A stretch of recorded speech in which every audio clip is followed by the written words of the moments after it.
Hey there, everybody. Whew!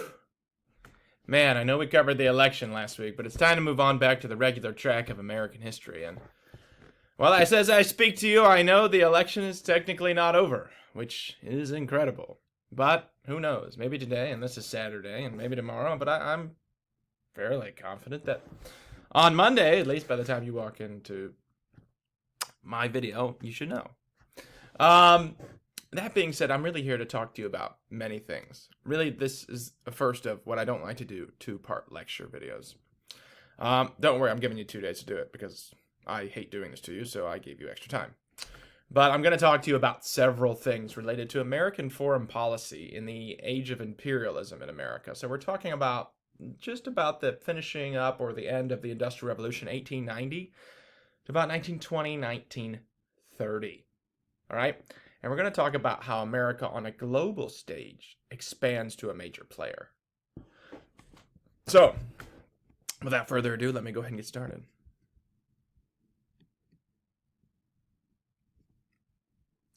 If it will love for me.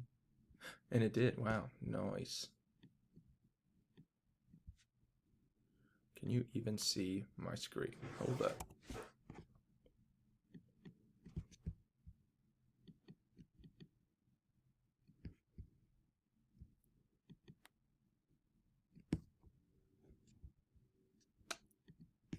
All right, we're going to roll with it.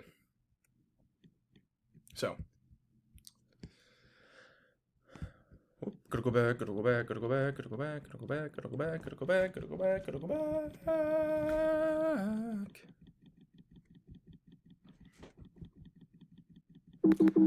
back. Also, as you may have noticed, this is the at-home edition. I couldn't quite get my videos done this week at school, so I'm doing them now. Oh, the election was crazy. That's why. Anyways, so the Spanish-American War and the growth of imperialism. So, a little bit about backtracking in U.S. history. First of all, this is how the U.S. expands over time. Notice that, of course, we start as the 13 colonies, win the Revolution, get Florida, buy Louisiana Purchase, get Texas and Mexican secession and the Oregon Country, and this is all happening really from the foundation of our country in the original 13 colonies of 1776 to 1853. So in a short period of time, America expanded into this large continental, I don't want to use the word empire, but large country. A lot of this was driven by the idea, of manifest destiny. The notion that Americans were superior people and had the right to control a vast majority of the North American continent. Increasing territory seemed natural to most Americans. The U.S. purchased large tracts of land from France, like the Louisiana Purchase. Purchased Florida and Alaska. Bargained for the Oregon Territory. Fought for Texas. Seized California and large parts of the Southwest from Mexico. In 1890, the director of the Census Bureau announced that there was no more frontier, which is astonishing when you think about how large our country is. American energies would have been turned elsewhere, would need to be turned elsewhere. Communication and travel had improved and become widespread.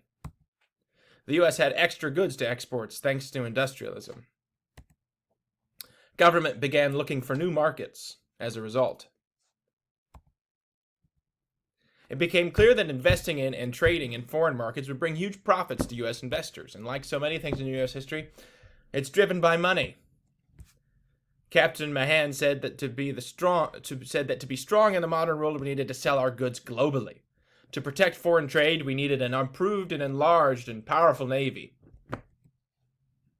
A navy would require colonies for overseas naval bases.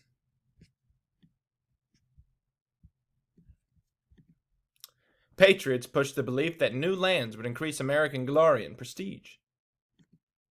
Others saw the U.S. as a model country and had a moral obligation to spread democracy and Christian values to the world.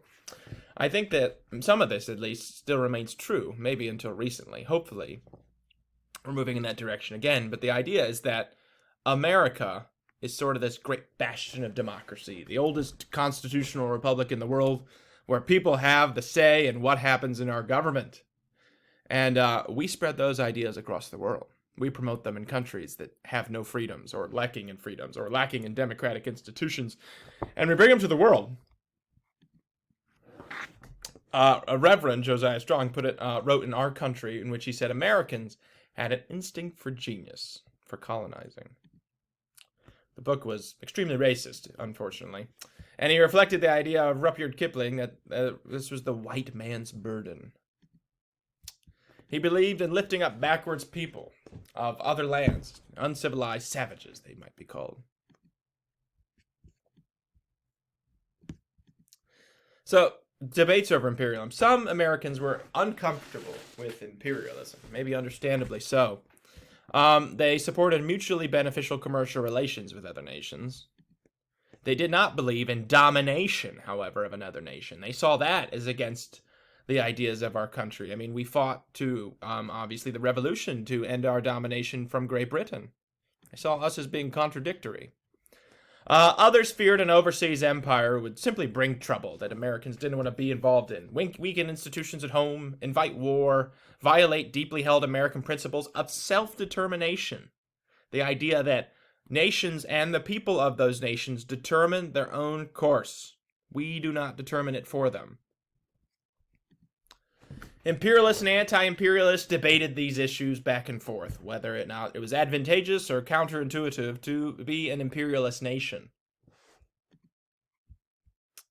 So then some things start happening. We're going to talk about revolution in Cuba. So, trouble started brewing in Cuba. From 1868, Cuban people had struggled for independence from Spain. Slavery had been abolished. Spain still denied independence and ruled repressively on the island. Americans identified with Cuba as similar to their independence fight. Apologize for a brief pause in the action. I literally stopped my recording because I discovered that the presidential race is over. In case you're curious and you are not paying attention, but I'll let you know when you watch this video, that Joe Biden won. And on that note, we'll keep going on. Cuba. Cuba sugar plantations attracted attention for its economic potential. In 1894, the U.S. imposed a tariff on sugar as a part of an agreement with Spain. The Cuban economy was thrust into the chaos. Hold on, what the heck is that? Was thrust into chaos as a result. Jose Marti came to New York to gather arms, money, and men for the Cubans. Cuba! In 1895, he launched a revolution from the United States for Cuba. So Cuban rebels thought if they did enough damage to the land, Spain wouldn't want them. Burned sugar fields, destroyed mills, fought Spanish soldiers under Valeriano Butcher Wheeler actually put Cubans into basically what were constituted a concentration camp. They're very brutal. The camps led to the deaths of tens of thousands of Cubans. From starvation to disease, totaled 1/4 of the population. The death toll as the economy fell apart and the land was destroyed. America kept a close watch on all this. Cuba is really not that far. 90 miles off the coast of Florida. That's like from here to Toledo. They had investments, a lot of investments in Cuban sugar specifically. Stories of the concentration camps also made it to the American press, who sensationalized the stories. Angered the American people, kind of like the muckrakers of the Progressive era. Now, President McKinley, Ohioan President McKinley, wanted to avoid war and hoped to negotiate reforms and independence of Cuba with the new Spanish government in 1898. And then there was an incident. Bum, bum, boom! All right, the main explosion. So in 1898, Spanish troops rioted over the new reforms in Havana. Showed Spain had no control over officials in Cuba. McKinley ordered the battleship Maine to Havana Harbor to protect American citizens and property in Cuba. On February 15th, the Maine exploded, killing 260 American officers and crew and destroying the battleship. Now, headlines in American papers called for revenge. Remember the men! Most believed Spain had blown up the Maine, and it rhymes too, so it's catchy. although there was actually no evidence. A naval board investigated years later and actually, said that a mine had caused the responsibility, and many Americans still said that it was Spain.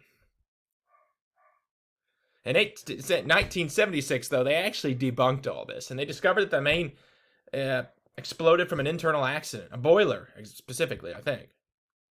Oh, yeah, there you go. Probably a faulty boiler. So yellow journalism pushes the United States towards war. So yellow journalism, all right, American newspapers wrote tons of articles condemning Spain and their role in Cuba. Used yellow journalism to stir up public outrage. William Randolph Hearst and Joseph Pulitzer sought to gain new readers and for their paper by sensational, hair-raising, and inflammatory stories. Yellow journalists fabricated stories of Spanish cruelty and atrocities in Cuba. Hearst said, "You furnish the pictures, and I'll furnish the war." Very straightforward. Yellow journalists fed the rampant anti-Spanish sentiment across the country, called for U.S. intervention in Cuba, wanted to avenge the Spanish act of aggression on the men. Remember the men! McKinley calls for war. Diplomatic options were significantly reduced. Hoped to avoid military conflict. In March 1898, he sent Spain an ultimatum demanding an armistice, ending Reconstruction, and appointing himself as arbiter. Spain agreed, but declared a unilateral armistice, meaning just between the U.S. and Spain. Cubans were given no say, and the armistice did not guarantee peace. So McKinley was left no choice. On April 11, 1898, he asked Congress to use force with Spain. To Congress, he cited a need to put an end to the barbarities, give protection to the Cubans. Congress debated the issue for over a week. Cubans declared independence on April 19th. Congress okayed for McKinley to use troops to end Spanish control of Cuba. This was seen as a declaration of war. Spain actually declared war 5 days later. McKinley signed the official declaration of our war on April 25th. And alas, we were at war. There's a fun poem. You can read it if you want. Outbreak of war in the Philippines. And when I come back in the next section of our video, we're going to talk about the actual action of the Spanish-American War and future American diplomacy as a result of this war. See you in the next video.